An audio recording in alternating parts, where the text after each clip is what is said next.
नमस्कार विद्यार्थी मित्रांनो, आपण आज या ठिकाणी बघणार आहोत ZBNF ची कन्सेप्ट। तर ZBNF च्या कन्सेप्ट मध्ये झिरो बजेट नॅचरल फार्मिंग जी असते त्याच्यामध्ये आपल्याला 4 पिलर्स महत्त्वाचे दिसून येतात। तर एक असतो तुमचा जीवामृत, बीजामृत, आच्छादना आणि वापसा।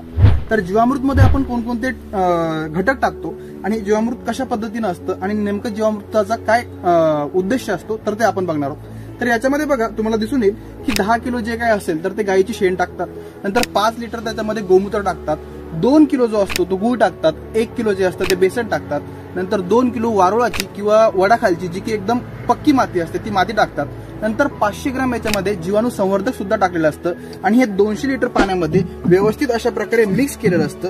हे जे मिक्सचर जे असतं ते अतिशय एकदम त्याला आपण काय म्हणू शकतो सौम्य झाल्यानंतर आपण याला एक जैव कीटकनाशक म्हणून यूज करू शकतो। तर या व्हिडिओमध्ये तुम्हाला या जीवामृत बद्दल सांगायचं होतं। बरीचशी माहिती या व्हिडिओ